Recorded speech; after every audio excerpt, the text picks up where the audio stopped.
guys. So I'm back with another ARC review, and let me tell you, I didn't even know if I was going to finish this book, but I did it because at a certain point it became so ridiculous that I was like, I guess I just have to, because I have to make a review about it.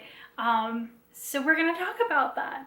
This ARC, which I got from Edelweiss, so thank you to Edelweiss and the publisher for letting me have a copy, is a Love Catastrophe by Helena Hunting. Now, Helena Hunting has written a whole bunch of books. I've read a whole bunch of her books, and I'm very touch and go on her style. Most recently, I have a review, this isn't recent, but I have a review on my channel of one of her books called Kiss My Cupcake, which I really enjoyed, and I did a very positive review of. And then I think last year I tried to read one of her newer books that came out last year, and I couldn't even get like 10% of the way into it. I did not like the male lead in it, and I was like, it feels really icky to me, I'm not gonna finish it. So when I requested a Love Catastrophe, I knew that we were possibly going to, it was a real 50-50 flip a coin situation. And I don't know how I feel about this, because I certainly didn't rage quit it, but I also didn't like it.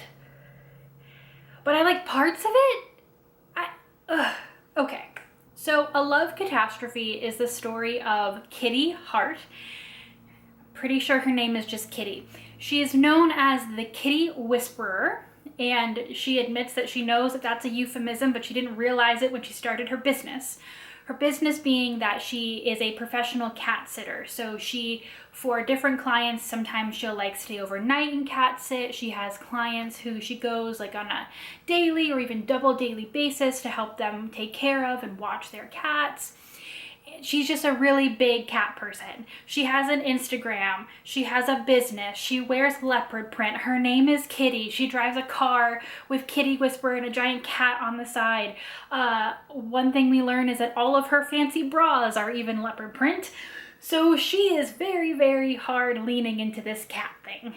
The other love interest in this story is a gentleman named Miles, who is a data analyst for a hockey team. So he crunches the numbers to try to help make NHL players better. So he's very big into hockey, sporty, but not sporty in a way where he plays the sport. So he's got that little bit of I'm a little bit too nerdy to be a hockey player thing going on, which is a weird balance, but okay. Anyway, he is a dog person. He owns a Great Dane. But at the beginning of this book, his mother is sent to the hospital for an extended stay for what turns out to be early onset dementia. And his mother has a Sphinx, that's a hairless cat, named Prince Francis, that Miles just cannot take care of. And so he calls the Kitty Whisperer to help him out. Their first meeting goes absolutely disastrously. Miles hates his mother's cat. He thinks that the Sphinx is very ugly, calls it a gremlin, a whole bunch of other stuff. That very deeply offends Kitty. When she's walking into the house, she trips on the sidewalk and spills her entire purse everywhere. And then when she's trying to get to know Prince Francis inside the house, she brings out a squirt water gun to try to do some water squirting training with Prince Francis. And Miles somehow thinks that she is bringing out a real handgun to shoot his mother's cat, and he tackles her to the ground. A lot of things happen, and it does not go well. Needless to say, though, from the first, they're very physically attracted to each other. Kitty talks a lot about, I wish that he wasn't such an a-hole towards cats, because he's very, very attractive. And Miles is she's really, really weird, but the leopard print really does it for me. And, it's supposed to be, I think, an opposites attract romance. And it is that, I suppose, to a certain extent.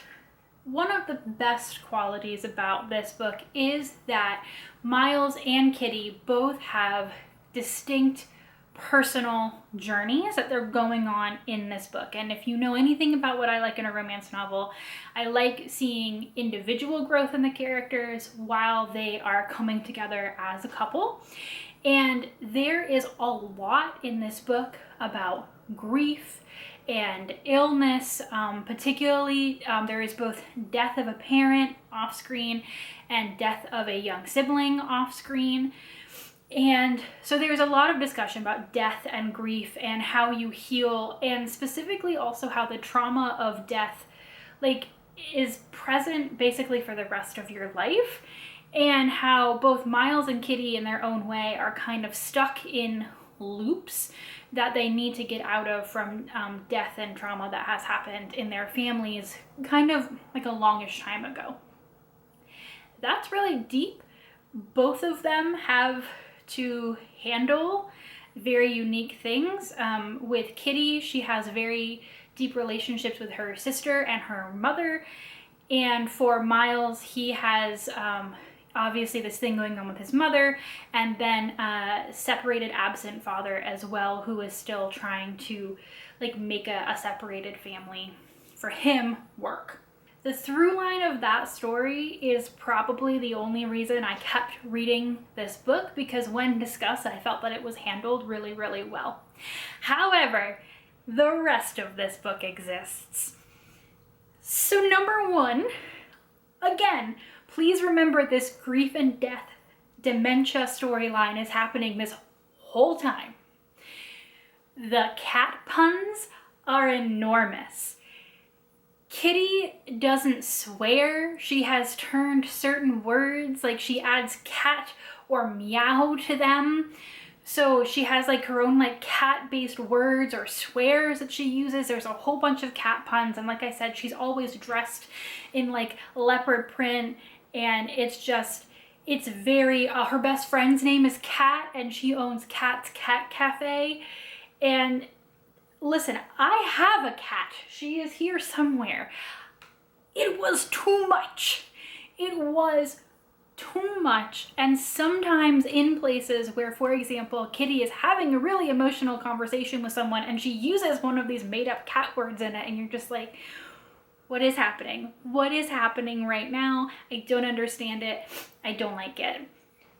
I did feel that that was very heavy in the beginning, and as the story progressed, it got a little bit less pervasive throughout the writing, and I was like, okay, this is good.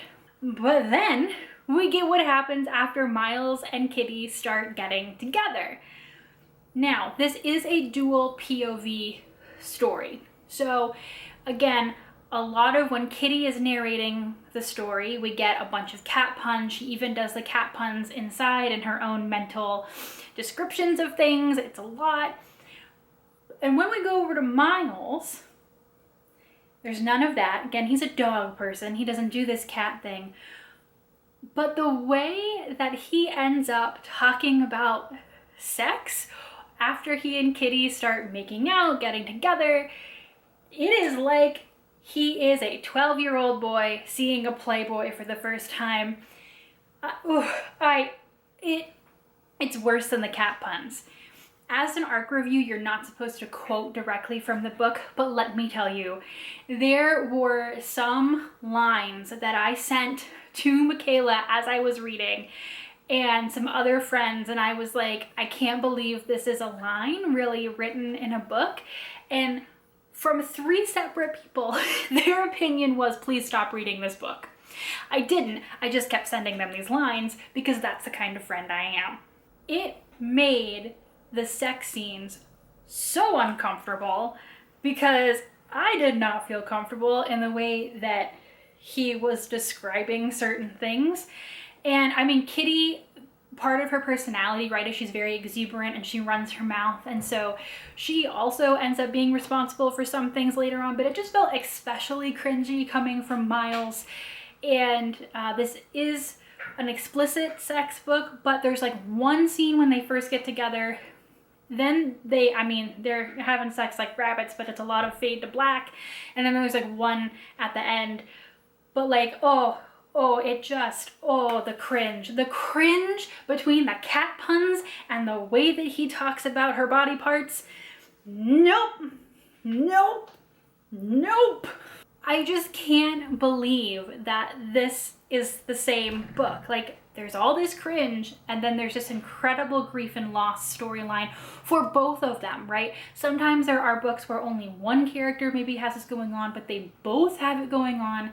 It's balanced really well, it's written really well, it's handled really well. They both have personal growth journeys to go on. And it almost felt like Helena Hunting felt that in order to even out the tone of the book, we had to add all of this weird humor on top of it, but it never works. It tries too hard, it's too much. And at the end of the day, instead of balancing the tone of the book, it just feels very unbalanced, very unconnected, and very, very cringy. Again, I have to admit that I did finish the book, and to a certain extent I enjoyed finishing the book because I did enjoy the personal growth storylines, and I did enjoy sending some of the weirdest lines to my friends. I don't know if that's a reason for you to also read the book. I just want you to know going into it what to expect, because some of the reviews that I saw and I've read since I finished it are like, yeah, there's a lot of cat puns, it's very, very cringy. And yes, there's definitely those, but also I haven't seen as many talk about the way that the sex is discussed as well, which is just, I think, actually worse to me. So you just gotta know going into it that you're gonna see some really weird sentences on the page that I think are supposed to be funny, but they just did not land for me. As an ARC review, this book is not out yet, but when it is out, you can go ahead and check it out from your local library, test it out for yourself, see what you think. If you do, please come back and let me know, because again, there's so much that I wanted to like in this book, but then it just kind of sabotaged itself with other parts of the writing. So I still don't know how I feel about it. All I can do is make this review for you guys so that at least you know, if you watch this before you go into it, what to expect.